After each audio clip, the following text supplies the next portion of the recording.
Bonjour à tous et bienvenue dans le Grand JT de l'éducation. Tout de suite le sommaire et aujourd'hui nous allons parler engagement. Comment se construit la citoyenneté d'un élève? Comment éveiller chez nos jeunes la notion du collectif? C'est notre question du jour, on en débat dans un instant avec nos invités. Les résultats du bac c'était hier, certains vont devoir passer les euros de rattrapage. Alors on vous donne toutes les astuces pour les réussir au mieux en deuxième partie d'émission. Enfin ce sera l'heure de retrouver l'invité de la semaine de Malika Ménard dans Souvenirs d'écolier et cette semaine elle reçoit Michael Jérémiaz. Mais tout de suite, on fait un point sur l'actualité avec Michael Dorian. Bonjour Michael. Bonjour Virginie. Alors à Paris en septembre, les élèves de primaire seront moins nombreux. Cette année encore, les bancs des écoles de la capitale seront un peu plus clairsemés. Paris comptera à la rentrée environ 3000 élèves de premier degré en moins qu'en 2021. C'est beaucoup, mais c'est 2 fois moins que lors de la rentrée précédente. En septembre 2021, ils étaient 6000 de moins qu'en 2020. La crise sanitaire y était pour beaucoup, avec un nombre important de familles qui avaient décidé de quitter Paris. Alors ça continue de baisser, mais on limite le nombre de fermetures de classes. L'Académie de Paris prévoit cette année 17 ouvertures de classes pour seulement 14 fermetures. À Sevran, un lycée agricole ouvrira ses portes dès la rentrée. Seul et unique lycée agricole de Seine-Saint-Denis, cet établissement accueillera une 50aine d'élèves dès le mois de septembre. Installé dans une ancienne école maternelle mise à disposition gracieusement par la municipalité, les derniers aménagements sont en cours. La formation proposée sera axée sur l'agroécologie et sur l'agriculture périurbaine, un projet ambitieux et nécessaire en Île-de-France car d'ici 2030, la moitié des agriculteurs franciliens partira à la retraite et devra être remplacée. Les psychologues de l'éducation nationale ont manifesté ce matin à Dijon. Ils étaient une dizaine ce mercredi à se rassembler devant le rectorat et l'académie de Dijon et à avoir répondu à l'appel du SNES-FSU. Ils dénoncent entre autres le manque d'attractivité des postes avec une rémunération trop faible qui entraîne des difficultés de recrutement et une pénurie de personnel. Ils réclament une hausse de 10% du point d'indice utilisé par l'État pour calculer le salaire des fonctionnaires. On en a parlé hier des résultats du bac, et bien les résultats qui n'ont pas été faciles à obtenir pour tout le monde. Non, en effet, car si certains se sont déplacés pour aller consulter leurs résultats dans la cour du lycée, d'autres étaient soit dans l'incapacité de le faire, soit n'en avaient pas envie. Voilà, tout simplement. Puis c'est tellement pas 2022, Virginie, de consulter ces résultats sur un tableau d'affichage. Et donc pour ceux qui avaient décidé de le faire en ligne sur la plateforme Cyclades développée par l'Éducation nationale, et beaucoup sont tombés sur cette page. Regardez. Voilà, le site était en surchauffe hier encore, oui, car ce n'était pas la première fois que ça arrive. L'an dernier non plus, Cyclades n'était pas au rendez-vous. Des dysfonctionnements similaires avaient été rapportés, ce qui avait été déploré par le syndicat d'enseignants SNES-FSU et par le syndicat des personnels de direction SNPDEN. Merci Michael. Eh bien, on leur lance l'invitation à Cyclades s'ils veulent venir s'exprimer sur le plateau du Grand JT de l'éducation. On les reçoit avec plaisir. On va parler engagement et citoyenneté déjà au sein de l'école. Aujourd'hui, c'est notre question du jour. Pour en parler, je suis ravie d'accueillir sur notre plateau Antoine Quignot. Bonjour. Bonjour. Vous êtes délégué académique à la vie lycéenne et collégienne de l'Académie de Versailles. On a compris, c'est l'Académie. Voilà, c'est clair. On va en parler de l'Académie. Ravie d'être avec vous. Également ravie d'accueillir Lina El Hamidi. Bonjour. Bonjour. Alors, vous êtes lycéenne, élue au conseil académique aussi de la vie lycéenne.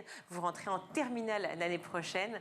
Les résultats du bac, c'était hier. Ça va? Ça vous fout la pression pour l'année prochaine ou pas? Ça va, on attend les résultats du bac de français et on stressera après pour la terminale. Il y a le contrôle continu déjà, ça s'est bien passé pour vous? Oui, ça allait. Donc vous êtes à peu près rassurée? Ça va. Le fait qu'il y ait eu le contrôle, que cette réforme Blanquer qui a été faite et donc le contrôle continu qui est pris en compte, pour vous, c'est une bonne chose ou pas? C'est une bonne chose dans le fait que notre travail de la continuité de l'année est reconnu. Voilà, est reconnu, mais après, il y a toujours cette pression des notes tout au long de l'année et pas que à la semaine des examens. C'est pas plus mal, parce que si on rate la fameuse épreuve de fin d'année, ce qui était mon cas à mon ancienne époque, c'était quand même patatras, tout s'écroulait. Alors évidemment, aujourd'hui, on parle donc de citoyenneté, d'engagement. Je disais, vous étiez lycéenne élue au conseil académique de la vie lycéenne. Qu'est-ce que ça veut dire, conseil académique de la vie lycéenne? C'est quoi exactement? C'est quoi comme champ d'action? Alors, on se concentre surtout sur des actions pour améliorer, en quelque sorte, la vie des lycéens dans leurs établissements, mais aussi toutes les actions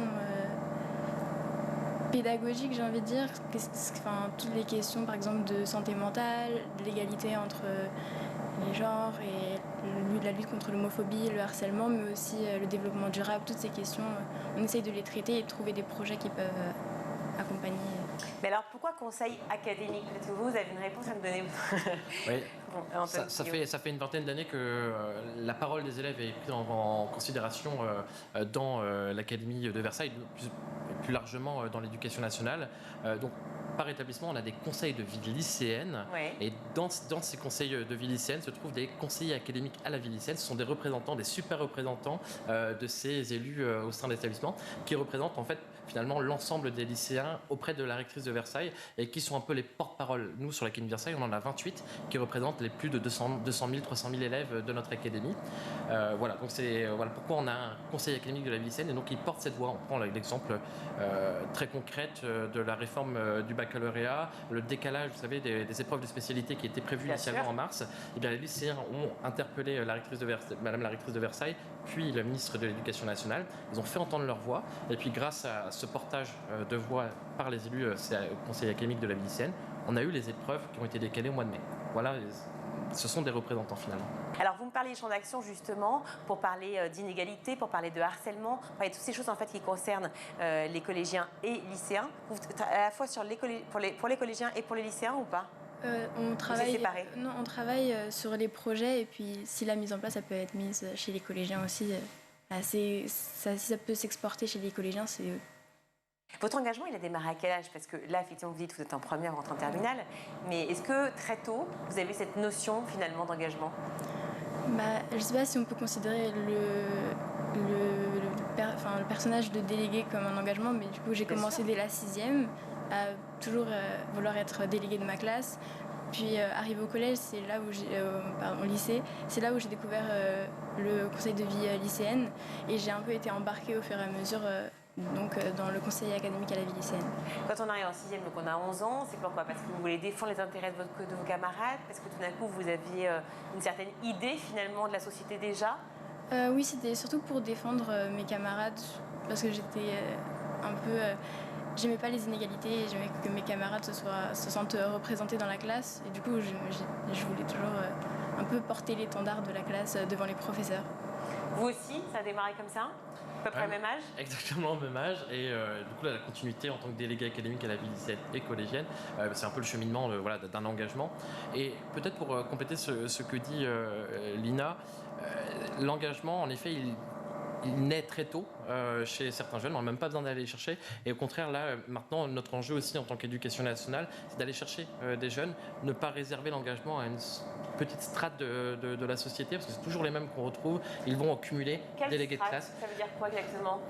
Je ne parle pas de strate sociale, pas du tout. On n'est pas du tout là-dessus, mais c'est souvent des jeunes qui vont avoir une appétence parce qu'à un moment donné, ils ont vu un exemple, ils ont vu le maire, ils ont rencontré le maire, ils ont rencontré un député, et donc ils ont envie. Et puis d'autres qui sont vraiment éloignés de cet engagement. Et généralement, on va trouver dans les établissements un délégué de classe qui va être aussi au conseil de vie collégienne, qui va être aussi éco-délégué, qui va être aussi ambassadeur harcèlement, qui va être aussi ambassadeur égalité-figration, qui va finalement cumuler. Mais est-ce que c'est pas aussi une logique, puisque finalement il connaît aussi un peu les rouages des discussions avec l'établissement et donc du coup avec l'académie, et donc peut se faire entendre.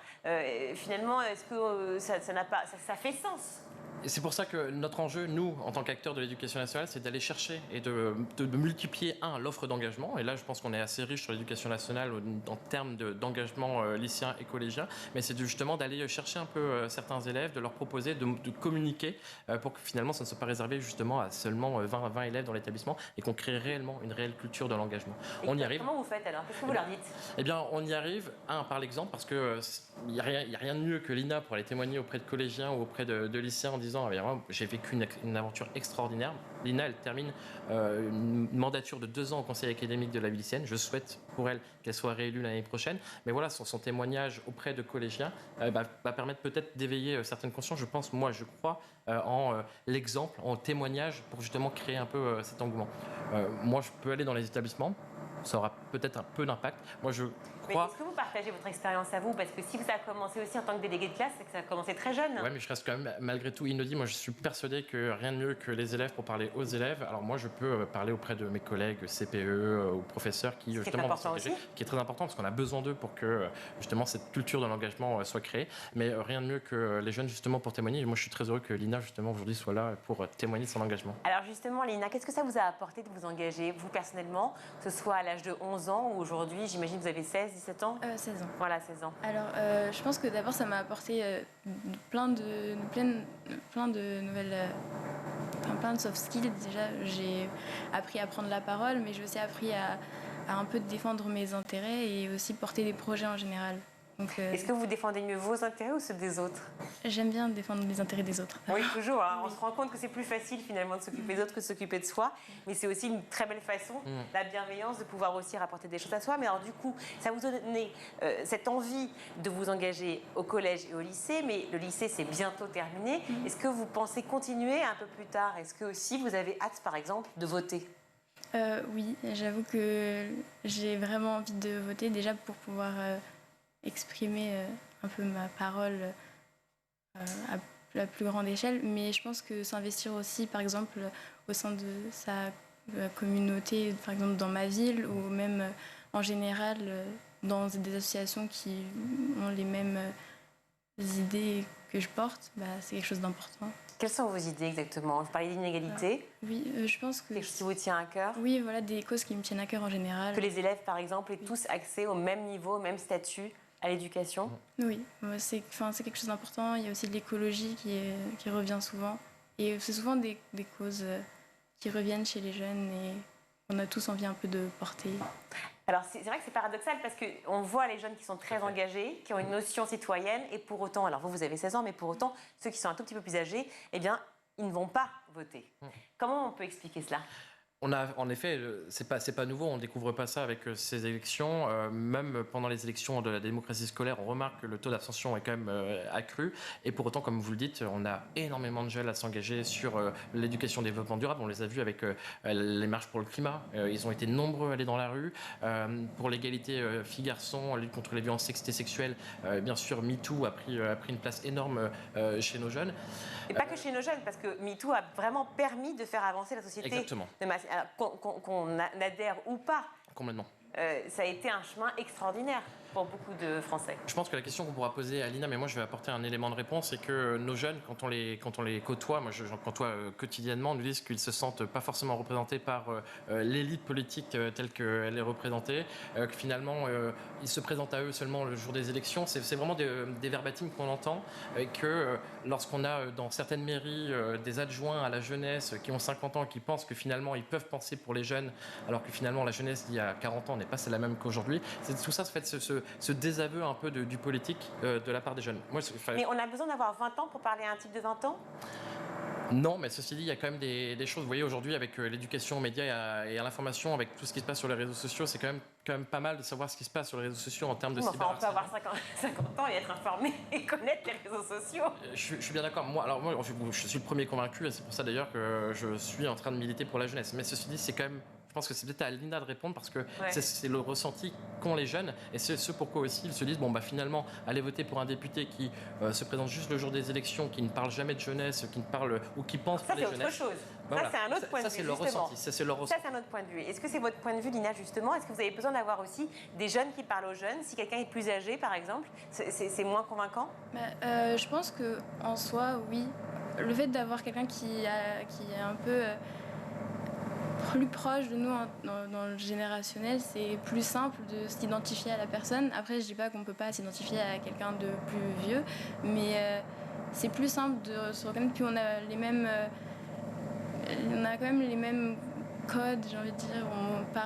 On parle de choses qui... Le même vocabulaire, les mêmes choses et les mêmes entrains pour les causes. Et justement, ces politiques actuelles, est-ce qu'ils ont, pour vous, est-ce qu'ils savent parler aux jeunes, justement? Est-ce que ces hommes et femmes politiques, ils savent vous convaincre?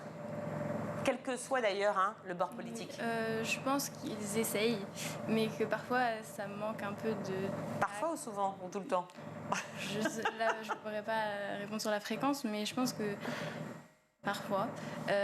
Ça manque un peu de tact et je me souviens qu'une fois j'ai pu discuter avec une élue locale de ma circonscription et la réponse à la question que je lui avais posée sur son engagement sur la lutte contre l'abstention chez les jeunes, c'était qu'on ne venait pas assez la voir, mais on ne la connaissait pas. Et je pense que c'est aussi ça qui est important, c'est de ne pas compter que sur que les jeunes viennent les voir, parce qu'on n'est pas forcément à l'aise dans ce milieu. La politique en général, c'est pas quelque chose qui nous vient tout de suite à l'esprit.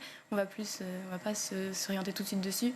Et si on n'a pas un politique ou une personnalité politique qui vient tout de suite nous voir, ou qui vient au moins essayer d'échanger avec nous, on n'aura pas cette ouverture, je pense. Mais Lina Lamidi, par exemple, quand vous parlez avec vos amis lycéens ou vous parlez avec des collégiens, est-ce que vous arrivez à leur expliquer que la politique, c'est pas un gros mot, mais qu'en fait c'est la chose publique, la chose commune, et que finalement quand on parle d'écologie, quand on parle d'inégalité, on parle aussi de politique? La politique, c'est pas quelque chose de tabou quand on parle avec nos amis. D'ailleurs, je pense que c'est quelque chose qui revient très souvent. On parle beaucoup de politique, mais c'est juste le fait qu'aujourd'hui, le monde politique, notamment en France, il ne nous représente pas assez pour qu'on ait envie de s'investir dans, par exemple, les élections. Ça ne nous ressemble pas assez. Je pense qu'on aime beaucoup parler de politique, qu'on en parle souvent, mais c'est que pour s'investir dedans, c'est compliqué. Sentiment que vous partagez aussi? Ce que je perçois de la part de la jeunesse qui en effet le dit, mais on a un gros travail. Et moi, si j'ai un message aujourd'hui à faire passer aux différents politiques qui justement eux nous renvoient la balle à la jeunesse en disant il faut venir nous voir, on a les 3 premières semaines de septembre, on a ce qu'on appelle les semaines de l'engagement, où justement les élus peuvent venir à la rencontre dans les établissements des jeunes pour à la fois ne serait-ce que raconter quel est le rôle d'un élu, écouter un peu les doléances des jeunes, et tout ça ne serait-ce que la communication. Je pense qu'à un moment donné, on a rompu cette communication et que forcément, à 16 ans, 17 ans, le fait qu'un élu ne vienne pas nous voir ou vienne nous voir seulement pour frapper à notre porte le jour des élections, eh bien, ça peut casser ce code. Je pense qu'il n'y a pas grand-chose à faire pour que on puisse renouer ce lien. Alors évidemment, pardon, je suis un cas du diable, mais c'est toujours bien d'imaginer qu'ils viennent vers les jeunes, mais est-ce qu'on n'aurait pas le sentiment que c'est bon, ils vont venir le faire une fois ou deux, puis après on ne va plus les voir?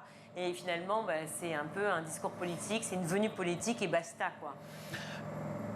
Ça peut être. Alors je peux aller dans votre sens, hein, mais à la fois, il y a des choses qui existent réellement, et là, pour une fois, pour ne pas ne mettre que le politique dans le mauvais sac, il y a beaucoup de conseils municipaux des jeunes qui existent. Il y a beaucoup de maires qui sont à l'initiative, justement, de mettre le jeune ou les jeunes au cœur du système, en leur donnant un peu de pouvoir, en leur donnant un budget pour qu'ils puissent œuvrer dans la cité. Donc ça existe. Donc on n'est pas en train de dépeindre un tableau qui est tout noir, mais malgré tout, je pense qu'il y a un système de dialogue à réinstaurer. Et puis, vous voyez, finalement, quand on a dans certains établissements de 600 élèves, 50 élèves qui sont engagés contre la lutte contre l'homophobie, qui s'engagent, qui vont faire des pancartes, qui vont manifester, etc. Bon, finalement, comme vous dites, c'est un acte politique. Et bon, on n'a pas à déplorer que la jeunesse se désintéresse. Est-ce le rôle de l'école et des citoyens de son pays? Finalement, ça semble couler de source. Évidemment, chaque pays a sa définition de citoyen, mais le nôtre a évolué. Et est-ce que vous direz qu'aujourd'hui, pardon, on éduque les enfants, les étudiants, à aimer leur pays, à être fiers finalement d'être citoyens français? Lina, à la midi. Est-ce que vous êtes fière d'être française? Oui. Vous êtes fière de votre pays? Oui. Vous avez le droit de me dire non. Mais est-ce que quand à l'école on vous parle, c'est vrai aux États-Unis par exemple, on brandit son drapeau, on brandit. Alors je dis pas que c'est mieux, je fais juste un comparatif. D'autres pays aussi le font évidemment, les pays nordiques, etc. Est-ce que peut-être ou même la Suisse, est-ce que cela vous paraît logique aussi d'apprendre ça à l'école et de pouvoir apprendre la citoyenneté et la collectivité à l'école? Je pense que c'est important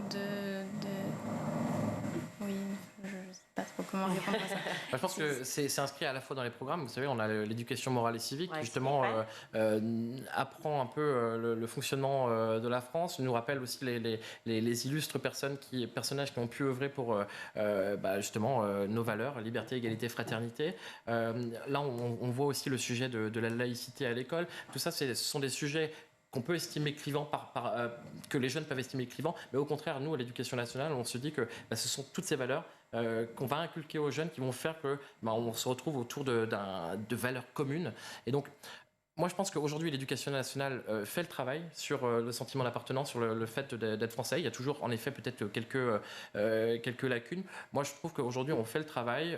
On a la preuve avec Lina, qui est hyper engagée depuis la 6e, qui veut défendre ses camarades. Et Lina, c'est pas un cas isolé. Vraiment, moi, je vous invite vraiment à venir dans nos académies, dans nos établissements, et vous verrez que finalement... la jeunesse, elle est réellement engagée et la jeunesse, elle a envie de s'engager pour les autres. Elle a envie, là, on voit avec la crise ukrainienne, on a accueilli beaucoup de jeunes Ukrainiens dans nos écoles. Ils ne nous ont pas attendus, hein, les jeunes, pour créer des élans de solidarité, de collecte de fonds, de collecte alimentaire. Non, parce que finalement, ils se disent, on a besoin d'être solidaires, ils le font, ils ne nous attendent pas. Donc ça, c'est génial. Oui, c'est réel. Et c'est vrai que... Est-ce que vous avez cette impression aussi, Lina El-Midi, que finalement, c'est la société civile, c'est les jeunes, c'est nous, c'est le peuple qui va faire bouger les lignes, plus que les politiques? Oui, je pense que même en termes de tout ce qui était mouvement, comme vous l'avez dit précédemment, avec MeToo, avec ce vrai changement de la société, souvent c'est le peuple qui démarre un peu. L'écologie, finalement, ça a démarré avec le peuple. Voilà. On n'a jamais autant parlé d'écologie que pour cette élection présidentielle. Est-ce que c'était pour vous le sujet numéro 1, finalement, dans vos débats avec vos camarades? C'était un sujet important, je pense. Ouais. Il y a beaucoup de sujets qui devaient être traités et c'était un sujet important et heureusement qu'il a été traité parce que c'est quand même, on s'approche d'une crise écologique, donc c'est quand même important. Et vous, en tant que représentante des jeunes et de vos camarades, est-ce que vous avez l'impression que c'est aussi par des coups de force, par des actions coups de poing qu'on pourra faire bouger les lignes, ou est-ce que vous pensez que finalement le dialogue suffira? Je le vois avec Dernière Rénovation, par exemple. Vous savez qu'ils bloquent les autoroutes pour pouvoir justement parler d'écologie en disant que le temps presse, qu'on a moins de 3 ans pour pouvoir faire inverser la balance. Eh bien, est-ce que vous pensez que ces actions-là sont nécessaires, sont utiles pour pouvoir éveiller les consciences? Certaines, je pense que c'est important quand même de montrer qu'il y a urgence. Après, il faut voir la manière, mais oui. Ouais, je pense que je prône le dialogue, moi, et c'est aussi ce qu'on prône à l'éducation nationale. On prône le dialogue entre à la fois les adultes et les élèves. On n'est pas forcément pour la démonstration de force. Et les jeunes non plus. Il y a beaucoup de jeunes qui nous disent, mais en fait, on ne comprend pas pourquoi est-ce qu'ils vont... on l'a vu avec les blocus des lycées, par exemple, quand les jeunes bloquent et brûlent des poubelles, etc. C'est juste une minorité en marge, mais dont on parle beaucoup, en effet, dans les médias. Mais ce n'est pas la majorité des élèves. Il y en a beaucoup qui sont pour le dialogue, pour le consensus. À la fois de la part des personnels de direction et des enseignants, mais aussi des élèves. Et donc c'est pour ça qu'on a ces conseils de vie lycéenne qui permettent d'instaurer le dialogue. Donc le dialogue, avant tout pour moi, je pense. Quand je parlais d'action, c'était plus montrer, c'était pas forcément la violence. La violence, je suis pas du tout pour. C'est vraiment juste, par exemple, des affichages ou des démonstrations pacifiques. On l'a vu dans les établissements. Démonstrations pacifiques, mais d'engagement. Ouais, on l'a vu dans les établissements, par exemple des collages au moment des violences faites aux femmes, des collages qui dénonçaient justement ces violences. On a vu des carnets de doléances où justement des jeunes filles exprimaient qu'à un moment donné, elles avaient pu être touchées, etc. C'est effroyable. Mais ceci dit, ce sont des actions coup de poing qui permettent soit à l'établissement d'engager des actions très concrètes de prévention et de remédiation, et puis aussi nous en tant qu'instance politique, instance institutionnelle, de se dire là il y a un sujet, donc il faut absolument qu'on y aille. Heureusement qu'ils sont là pour nous alerter. Oui, c'est là où ça devient terrifiant, justement. Complètement. C'est que ce sont les étudiants et la société civile qui alertent, et ce n'est pas les hommes politiques et femmes politiques qui le font au démarrage. Et c'est peut-être là le problème. Merci 1000 fois à vous deux d'avoir été avec nous. Lina El-Midi, je rappelle que vous êtes donc lycéenne, élue au conseil académique de la vie lycéenne. Merci 1000 fois d'avoir été là. Pareil pour Antoine Quignot, merci beaucoup d'avoir été avec nous. Vous êtes donc délégué académique à la vie lycéenne et collégienne de l'Académie de Versailles. Merci beaucoup. On marque une courte pause, on se retrouve dans un instant.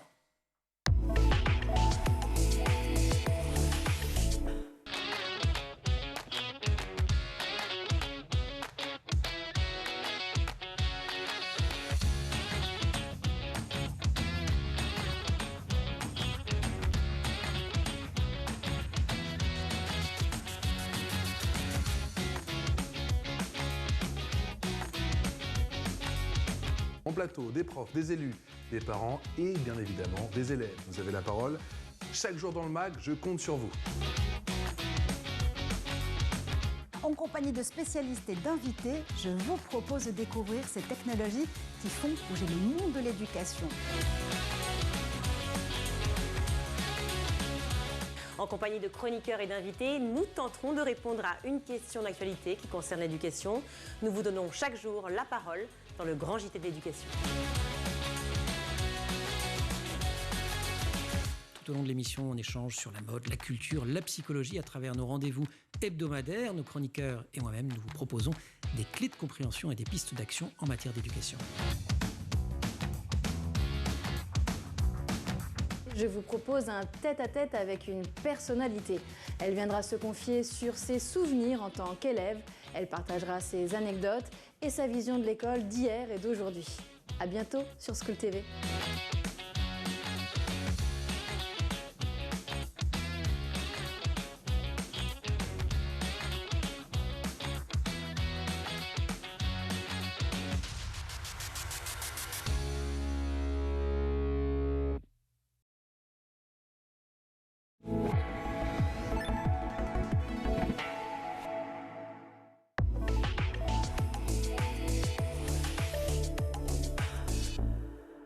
Si 86% des élèves ont obtenu leur bac du premier coup, eh bien 7,6% des élèves passent par la case rattrapage.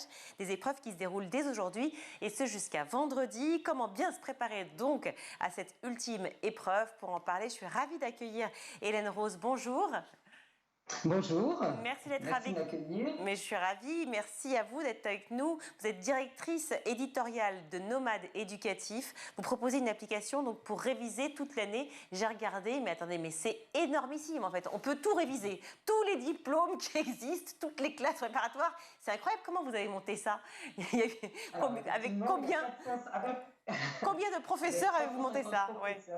Voilà, 350 professeurs qui nous accompagnent pour mettre en place tous les contenus nécessaires aux élèves qui révisent dans notre application et qui vont leur permettre, à côté de la classe, de réviser, de se tester grâce aux quiz interactifs, de réviser avec nos mini-cours, de se faire coacher, c'est-à-dire qu'on propose aux élèves, dès qu'ils rentrent dans l'application, de choisir un temps de révision hebdomadaire.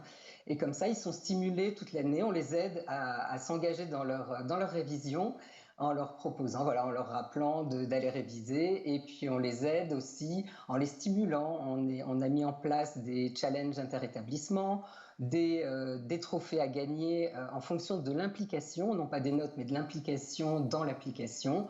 Voilà, on a mis en place toute une batterie de fonctionnalités pour que les révisions soient les meilleures possibles pour eux et les plus agréables. Alors effectivement, là vous parlez de révision tout au long de l'année, hein, parce qu'elles sont possibles effectivement pour... Vous commencez dès la 6e ou même au primaire?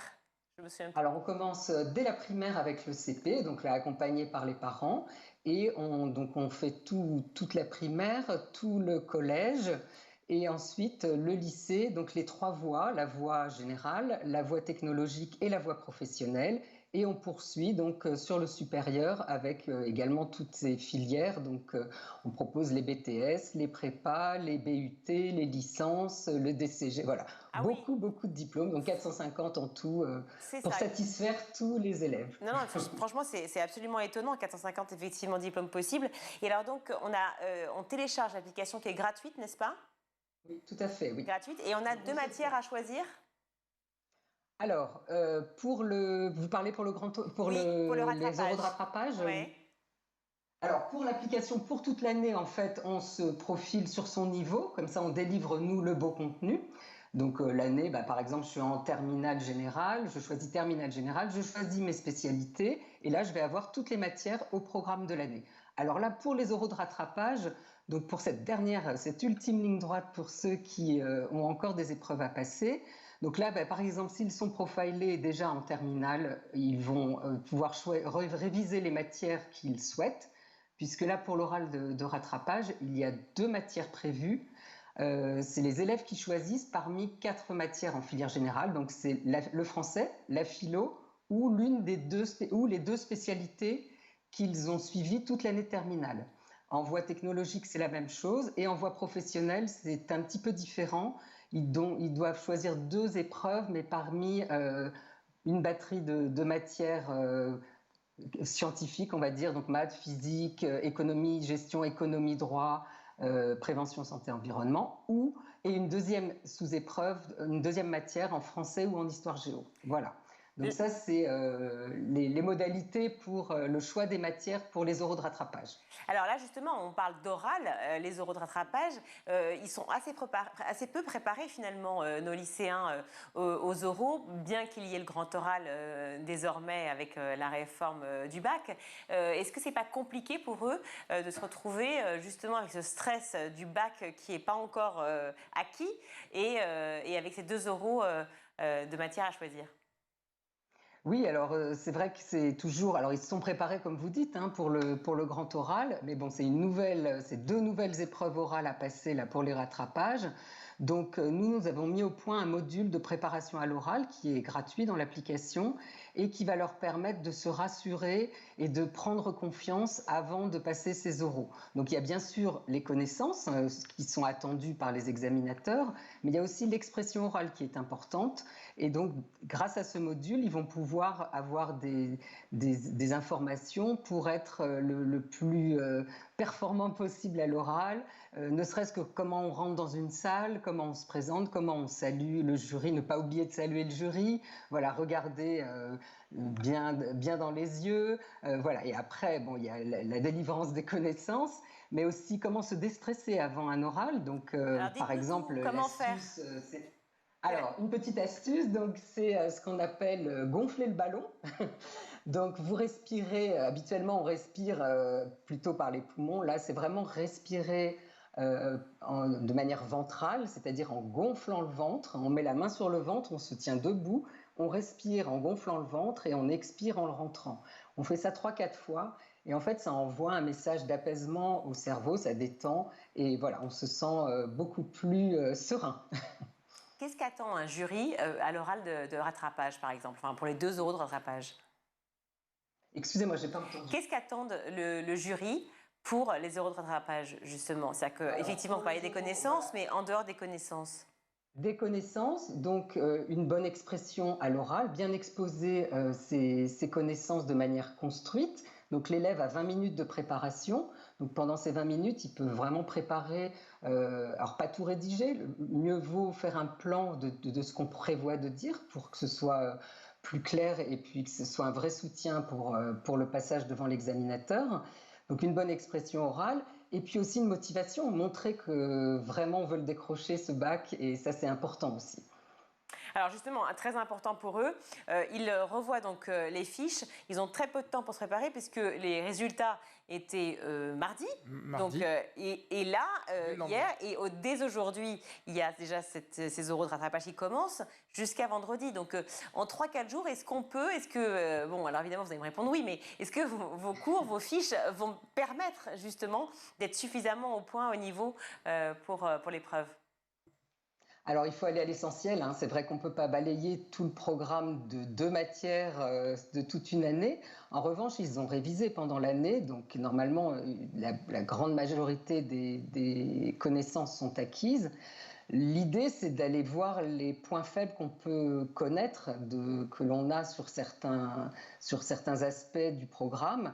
Et c'est vrai que dans l'application, comme on fait des petites fiches très courtes, on peut vraiment se remettre en tête tous les contenus voilà, qui manquent, les petits points faibles, revoir ces points faibles, se tester avec des quiz pour essayer de voir où ça pêche et, voilà, et corriger comme ça au maximum, se sentir en fait, le but c'est d'arriver serein à l'épreuve.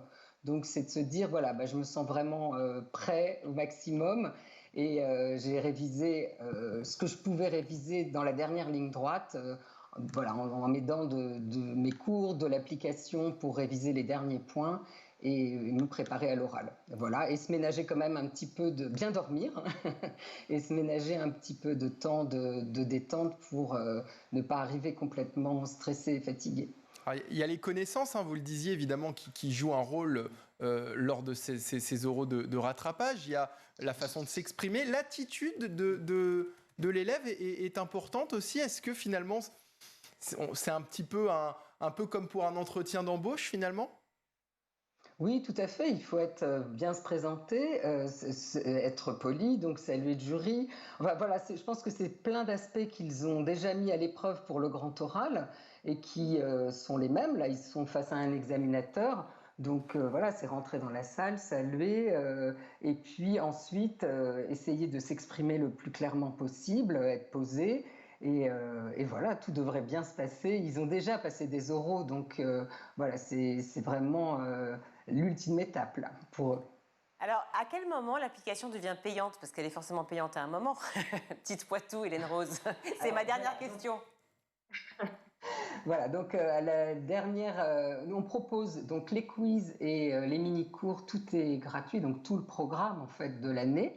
Et parallèlement, pour aller plus loin sur les révisions, on propose une partie sur abonnement, ce qui consiste en des fiches essentielles, donc des fiches illustrées et maquettées qui permettent de revoir l'essentiel du programme. On propose des annales corrigées et on propose beaucoup d'autres choses en appui, alors en fonction du niveau dans lequel on se situe. Mais par exemple, pour des élèves de terminale qui vont préparer...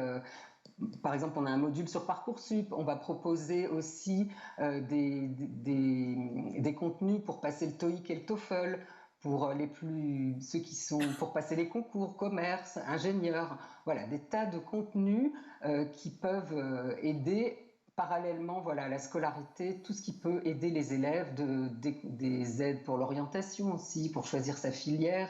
On permet aux élèves dans cette partie abonnement d'aller voir tous les programmes de l'année suivante et de celle encore plus loin, par exemple, si on veut faire du droit l'année prochaine, aller se plonger dans la première année de licence de droit pour voir un petit peu en quoi ça consiste et si c'est quelque chose qui peut plaire à l'élève ou pas, ou c'est pas une voie qui l'intéressera. Voilà. Merci. Merci à vous, Hélène Rose, d'avoir été avec nous. Je rappelle que donc vous êtes directrice éditoriale de Nomade Éducation, cette application gratuite au départ, qui vous permet donc de pouvoir réviser 450 diplômes possibles et puis toutes les classes donc de la primaire jusqu'à la terminale. Merci d'avoir été avec nous sur School TV. Merci beaucoup. Tout de suite, c'est l'heure de retrouver l'invité de la semaine de Malika Ménard dans Souvenirs d'écolier.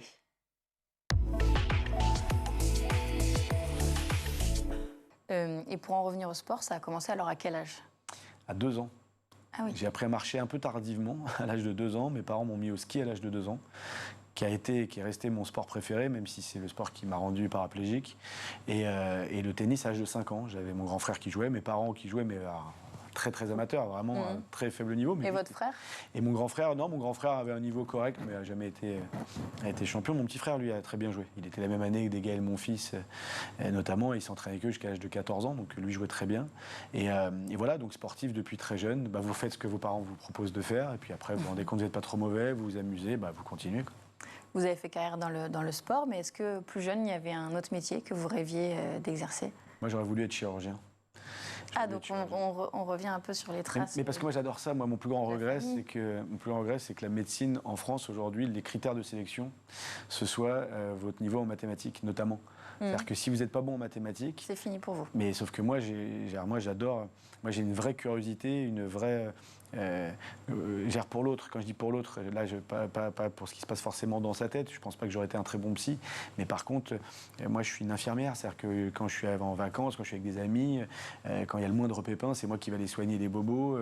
C'est moi qui soin des autres. Ouais, mais physiquement, quoi. Physiquement, d'essayer de trouver la solution, le rapport à la blessure, le rapport au sang, tout ça sont des choses qui guérir en fait. Voilà. Mais ce qui est drôle, ça, c'est avant votre accident? C'est bien avant mon accident. Et ce qui est drôle, c'est que si je faisais de la psychanalyse de comptoir, je dirais qu'aujourd'hui, c'est ce que je fais, mais à travers mes différentes activités. À travers que ce soit l'association comme les autres, que ce soit les différentes structures que j'ai créées, la manière dont je veux essayer de régler des problèmes, je le fais, mais pas individuellement et médicalement. Voilà. À 19 ans, vous avez... 18 ans? J'avais 18 ans. Ouais, le 7 février 2000, ouais, c'est ça. L'accident de ski, ouais. Qui vous rend paraplégique. Ouais. Jusqu'alors, vous faisiez quoi? Des études? J'étais étudiant à la fac de Créteil en langue étrangère appliquée, anglais, espagnol. Donc là, je reproduisais un peu le schéma. Toujours du sport en même temps à côté? Je jouais au tennis, toujours, 3-4 fois par semaine, mais pas au niveau. Pas au niveau? Non, je jouais bien, mais j'aurais jamais été champion valide. Et donc je continuais. À cette époque-là, 18 ans, je ne savais pas du tout ce que je voulais faire. Je me suis inscrit dans une fac où j'ai vu qu'il y avait un taux de 92% de filles inscrites. Ah ouais, c'est une bonne raison. Je vais être honnête, j'adorais les langues, j'adorais voyager. Et à 18 ans, sans être plus obsédé que les autres, j'aimais bien les filles. Et donc je me suis dit... je vais conditionner carrément le choix de non, je ne suis pas jusque-là, mais ce qui était drôle, c'est que je me souviens de l'amphi. C'est positif, quoi. La première fois que je suis entré dans l'amphi, on était 5 mecs dans un amphi rempli de filles. Ce qui est d'ailleurs assez caricatural, parce que j'ai jamais compris pourquoi ces métiers-là, ou en tout cas cette filière-là, était plus réservée ou privilégiée par les filles. Et donc voilà, j'ai fait mon premier semestre, que j'ai validé. Là, pour le coup, j'étais bon dans cette filière. Je pense que j'aurais pu vraiment faire un truc bien, parce que là, je m'éclatais, c'était un bon choix. Et là, j'ai mon accident de ski. Et donc, qu'est-ce qui se passe à ce moment-là, alors ? Tout s'écroule parce que bon, il n'y a pas d'âge, mais à 18 ans, vous êtes en pleine puissance, vous êtes en train de construire votre projet de vie, votre identité, vous êtes encore un minot. Et donc là, c'est quoi ? C'est la peur, c'est la souffrance, c'est la colère, c'est le déni, la tristesse. Il n'y a pas un soir en centre d'éducation où, même si la journée, il se passe plein de choses, même si je suis très actif, même s'il y a même des moments de bonheur souvent, le soir, vous êtes seul face à toutes vos pensées, vos peurs, vous êtes en larmes dans votre lit, vous êtes pudique, donc vous tournez pour pas que le voisin de chambre, qui n'est pas votre meilleur ami, vous voit. Lui pleure aussi de son côté. Donc c'est une période, c'est bizarre parce que c'est une période, l'année du centre d'éducation, qui est peut-être la plus dure de ma vie et surtout de mes proches, puisque en plus, ils n'ont pas vu comment je me suis reconstruit, ils ont été spectateurs de ça, ils n'ont pas été acteurs de ce qui m'arrivait. Et en même temps, c'est une période de ma vie où je me suis éclaté. Un an ensemble. Ouais, j'ai passé 9 mois en centre d'éducation, puis après 6 mois en hôpital de jour. Et c'est une période où, en fait, j'ai eu un joker. On a rarement ça dans la vie. C'est-à-dire que pendant 9 mois, personne m'a dit non, ça c'est pas bien, ça ne le fais pas, ou voilà tes obligations. Je savais qu'il fallait que je respecte un certain protocole de rééducation, évidemment, mais j'ai fait un peu ce que je voulais. C'est-à-dire ? C'est une époque où je faisais autant de sport que je voulais, c'est une époque où je voulais me reconstruire et j'avais besoin de me prouver que je pouvais plaire. C'est-à-dire quand vous avez 18 ans et que vous avez choisi vos études justement parce qu'il y avait plein de filles, mais de manière générale à 18 ans, vous êtes et même plus tard, la première chose que je me suis demandé, c'est pas est-ce que je remarcherais. Ça, une fois qu'on me l'a expliqué, j'ai accepté le fait que je remarcherais plus jamais. Ça a été long, mais je l'ai accepté. Et de toute façon, il n'y a pas le choix. Si on l'accepte pas, on est malheureux toute la vie. Mais par contre, je me suis dit... Oui, mais après le déni, ça protège aussi. Oui, et puis il y a sûrement une petite partie de déni. Mais la réalité, c'est que je me suis dit, mais en fait, il n'est pas question à 18 ans que plus jamais une fille puisse me désirer, ou l'inverse, que je puisse donner ou prendre du plaisir. Je me suis posé vraiment cette question-là assez rapidement. Et en fait, ça a été une espèce de quête frénétique en centre d'éducation. Ça a été de plaire. De plaire de manière générale. Mais à qui ? À tout le monde. À tout le monde. Mais non, mais je suis sorti moi avec ma kiné, avec infirmière, aide-soignante. Non, mais c'était pas...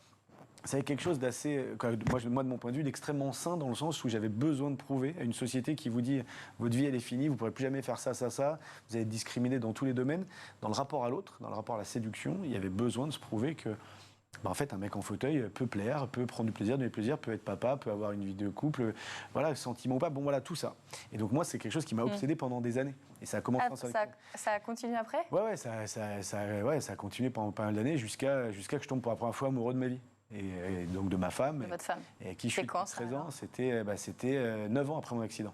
Ok. Donc ça a été on imagine les 9 années qu'on suit. Non, mais c'est vrai. Non, mais je me suis posé des vraies questions de rapport à l'addiction, mais parce que la société, elle est violente. Quand la société, elle vous regarde et qu'elle vous dit, en fait, parce que vous avez un accident et que votre mode de déplacement n'est plus le même, et que vous faites plus 1m80, vous faites 1m38 assis sur votre fauteuil, et qu'on vous dit tout ça, en fait, vous êtes en colère. Et donc la révolte, soit elle est passive, et donc vous subissez, vous êtes malheureux, soit vous décidez de dire, ah ouais, et on va prendre le contre-pied. Au bout de quelques temps, je me suis vite prouvé que ça allait. J'ai vite compris que ça allait. Après, j'imagine bien qu'il n'a pas fallu les 9 ans quand même. Pas 9 ans pour se dire, ah bon, ok, c'est bon, je peux... Non, mais ça a été une vraie obsession, et quand c'est devenu justement... C'était ça qui était devenu central, en fait, à ce moment-là. Ah ouais, au début, ouais.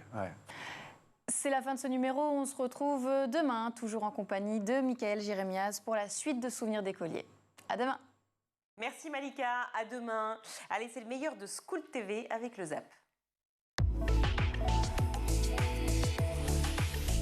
Évidemment, je n'ai pas résisté, j'en ai profité. J'avais Daniel Dumont, donc je vous montre. Hein. Je lui ai dit, voilà, regardez-moi, j'écris à la plume, je pensais qu'elle serait super fière de moi. Pas du tout, elle m'a dit que je la tenais n'importe comment. Donc moi, je tiens comme ça, on peut zoomer. Voilà. Non. Donc ça, c'est pas bien, je le montre. Voilà. Ça, c'est pas bien. Voilà. C'est comme ça, ce serait mieux. Oui, parce que vous avez les... Montrer. Voilà. Parce qu'en fait, j'ai celui-là qui soutient. Non. Pas du tout. Là, levez votre index. Levez votre index. Vous voyez que ça tient. Ah oui, ça tient. Donc, votre stylo est pincé entre la pulpe du pouce et la dernière articulation de votre majeur. Exact. Et l'index vient se mettre dessus. Et il guide. Et il guide virtuellement. Hein, ouais, j'en ai besoin quand même, parce voilà. que sinon ça ne tient pas. Voilà, c'est exactement ça. C'est ça. Et là, je peux essayer d'écrire. Regardez, j'essaie d'écrire avec des cursives. Et ainsi. Ah ouais, c'est pas mal. Vous voyez ? Ok, je vais changer ma façon d'écrire. On va continuer quand même à revenir sur cette absence de dialogue, parce qu'encore une fois, vous le dites, Axel, ça dénote surtout une problématique de terrain d'entente entre ses parents et ses enfants, ou ses adultes, on va le mettre plus au pluriel et de façon complémentaire, et ces adolescents-là. D'une part, on vous donne l'exemple sur le jeu vidéo, c'est un univers dans lequel eux vont pouvoir se réfugier, vont pouvoir aussi échanger avec les enfants de leur âge, mais sur lequel ils n'ont pas du tout envie d'aller inviter leurs parents à discuter, ou peut-être même les parents, eux, se sentent pas légitimes. Est-ce que dans toutes les actions, notamment que mène Internet sans crête sur la parentalité numérique, il y a des pistes d'action à pouvoir aller chercher ? Nous, effectivement, ça fait là quelques années qu'on travaille beaucoup cette question de la parentalité, avec l'idée, comme on le fait pour les autres sujets, d'apporter plutôt des réponses outils, des conseils, bien sûr, pour accompagner leurs enfants. Et ce qu'on encourage essentiellement, c'est le dialogue, mais aussi de dire aux parents qu'ils osent se réapproprier ce sujet. C'est pas un sujet tabou. Si les enfants se sentent peut-être aussi confiants, peut-être supérieurs à leurs parents, c'est ce que ressort de cette enquête sur leur maîtrise du numérique, c'est qu'on leur a répété aussi qu'ils étaient des digital natives, qu'ils étaient nés avec ces compétences. C'est pas vrai, en fait. Ce que l'on peut dire, nous, c'est que c'est pas vrai du tout. Ils sont peut-être plus à l'aise voilà, avec ces interfaces numériques. Il y a une intuition, voilà, une spontanéité qui est plus facile pour eux, mais ils ne savent pas du tout comment ça fonctionne, ils ne sont pas au courant des lois, de ce qu'on a le droit de faire ou pas faire. Et pour les parents, leur dire vraiment que c'est un sujet d'éducation qui repose beaucoup sur du bon sens. S'intéresser à ce qu'ils font, se dire que les échanges en ligne ou dans la vie réelle, c'est la même chose, on se respecte, il y a des choses qu'on ne partagerait pas dans la vie de tous les jours, pourquoi on le ferait en ligne, sachant que j'aime pas utiliser ce mot de vie réelle, parce que la vie numérique est bien réelle, avec des conséquences bien réelles. Donc nous, par exemple, on a développé un outil en ligne qui est gratuit, qui s'appelle faminum.com et qui propose en fait aux parents et aux enfants, l'idée c'est vraiment d'instaurer un dialogue et de le faire ensemble, d'identifier un petit peu le profil de sa famille, de pouvoir voir là où on a besoin d'être accompagné. En réponse, il y a des conseils qui sont proposés, qui sont absolument pas là pour dire il faut faire de telle manière, mais c'est un échantillon de conseils qui sont à chaque fois très argumentés. C'est-à-dire on va expliquer pourquoi ce conseil est intéressant et comment le mettre en place. Parce que des fois, les parents, on va leur dire il faut faire ci, mais ok, comment je mets ça en place. Voilà, pas de portable à table ou je coupe le Wi-Fi la nuit, peut-être des idées. Oui, mais alors, ok, comment j'instaure... une révolution dans les familles, je coupe le Wi-Fi la nuit. Comment j'instaure un dialogue autour de ça. Et ensuite, ils peuvent aller jusqu'à sélectionner leurs conseils préférés et on leur propose d'aller jusqu'à l'impression de ce que l'on a appelé, nous, la charte numérique de la famille, mais on veut ça comme quelque chose de bienveillant, pas dans le contrôle, où on peut définir ensemble, et l'idée c'est que ce soit bien ensemble, et que les parents montrent le modèle, l'exemple aussi. Le consensus, ça démarre dans la famille, visiblement. Voilà, et puissent avoir comme ça un certain nombre de bonnes pratiques, plutôt que des règles sur lesquelles ils se disent, tiens, on pourrait s'appuyer là-dessus, dialoguer avec nos enfants, et se dire, voilà, ensemble, on est prêt à mettre ça en place pour que le numérique se vive mieux à la maison, et surtout qu'on en parle. Est-ce que vous pouvez nous expliquer ce jour où cette personne vous a filmé, je crois que c'était à l'hôpital, dans le hall de la Timone, bien sûr, ce centre hospitalier à Marseille, cette vidéo qui a fait le buzz dans le monde entier. Que s'est-il passé ? Ça s'est passé à l'hôpital de la Timone à Marseille. J'ai été là-bas pour des problèmes de santé. Et du coup, j'avais vu ce piano. Moi, je ne connaissais pas le piano parce que j'avais pas les connaissances pour savoir que c'était un piano. Du coup, je suis rentré chez moi, j'ai tapé sur Internet meuble en bois et j'y suis revenu. Et la veille, j'avais regardé une vidéo de piano. C'était la Fantaisie impromptue de Chopin au piano, qui est quand même un morceau où il faut de l'agilité dans les mains. Un peu. Et beaucoup, ouais. Et je suis revenu à la Timone. Et j'ai posé mes mains et je sais pas, je l'ai réécouté une fois. Et j'ai joué jusqu'à... C'était de 8h jusqu'à 22h et après, À un moment donné, c'est rentré. Là, il y a un personne qui est venu, qui s'assoit à côté, qui me dit, je peux te filmer, tu peux me faire une symphonie. Là, je lui dis, non, c'est pas une symphonie. Et il me répond, bah, je sais pas, fais un truc que tu sais faire, quoi. Et il filme, et de là, la vidéo, elle est partie. C'est là où il y avait un engouement un petit peu buzzé, quoi. Un tout petit peu buzzé. Puis, après, voilà, ça a pris l'ampleur que ça a pris. Mais ça m'a ouvert beaucoup de portes. Ça m'a ouvert beaucoup de portes par la suite. Julie et Camille, justement, son histoire, elle vous parle. Alors vous, c'était toute petite, hein, à l'âge de 2 et 3 ans. C'était le violon pour l'une, c'était le violoncelle à 3 ans pour l'autre. Expliquez-nous, justement, parce que, bon, à 2 et 3 ans, bon, encore une fois, vous ne jouiez pas comme vous jouez maintenant, mais il y avait déjà cette attirance irrésistible, si je peux dire, pour la musique et pour l'instrument. Ça a démarré avec Julie qui a réclamé son violon à 2 ans. Je pense qu'elle l'expliquera mieux que moi. Alors Julie, les 2 ans, ce coup de cœur, effectivement. J'ai vu un orchestre, on était allé à un concert et puis comme j'étais toute petite, j'étais assise par terre sur la pierre au premier rang et j'avais les violons qui étaient juste devant moi. Et j'ai vu les violonistes jouer, je crois, les 4 saisons de Vivaldi. Et je me suis dit, mais c'est ça que je veux faire plus tard. Je veux être à cette place-là. Vos parents vous emmènent à un concert et à l'âge de 2 ans, déjà, on est comme ça... obnubilé, attiré irrémédiablement par cet instrument, quoi. Ouais, c'était une évidence. Ça m'a fait vibrer et puis je me suis dit, ouais, c'est là que ma place doit être. C'est ce que j'ai envie de faire le plus au monde. Donc j'ai réclamé en violon. Et à 4 ans, les parents ont trouvé un professeur qui acceptait moi toute petite avec mon minuscule. Et marre d'être saoulé, ils disaient, bon, faut absolument que là tu nous trouves un prof. Ouais, ça doit être ça. Un prof qui enseigne si jeune, parce qu'en plus enseigner si jeune le violon, c'est commun ou pas du tout? Il faut des méthodes à partir de 6, spéciales. 7, 8 ans d'habitude, non? Alors au conservatoire, oui, ouais. Mais il y a des écoles de musique ou des profs particuliers qui utilisent d'autres méthodes qui marchent très bien avec les enfants. Et c'est tellement malléable et flexible à cet âge-là que quand un enfant a envie de commencer à 4 ans, en plus l'oreille, elle se forme encore. Ouais. Donc c'est un âge génial pour débuter, mais si l'enfant en a envie, bien sûr. Pour vous aussi, Camille, ça a été le violon et après rapidement le violoncelle? Le violoncelle. Il a failli se démarquer de la scène. D'abord, j'ai dit je ferai du violon puis du violoncelle. On m'a dit tu peux faire ce que tu veux. J'ai dit je ferai du violoncelle. Mais c'est encore moins courant, si je peux dire, de démarrer à 4 ans, qui plus est, le violoncelle. Bah, moi, j'ai vu le violoncelle, j'ai flashé sur le son, le timbre, le Parce qu'il est plus grand que vous à 4 ans, j'imagine, non? Mais c'est des tout petits violoncelles, mais c'est grand quand même dans le dos. Ouais. Mais ça fait comme une petite tortue sur les petits au dos et c'est trop mignon. Mais je voudrais qu'on commence par cette notion de geste d'écriture qui est très importante pour vous. Vous lui avez consacré quelques années de recherche, je dis quelques. Oui, hein, quelques décennies. Quelques décennies, on peut y aller. Qui est un processus extrêmement complexe. Décrivez-nous ça. C'est quoi le geste d'écriture? Alors le geste d'écriture, c'est complexe et très simple à la fois. Oui. C'est simplex, on va dire. Hein, c'est-à-dire simple et complexe à la fois. C'est un concept qui englobe tout ce qui va du moment où on s'apprête à prendre le crayon jusqu'au moment où on écrit en écrivant ce que l'on a soi-même en tête, c'est-à-dire ce que l'on pense. Quand on veut prendre un crayon, quand on veut prendre un objet, eh bien, on se prépare sans le conscientiser. On ne se pose pas de questions. On ne se pose pas de questions.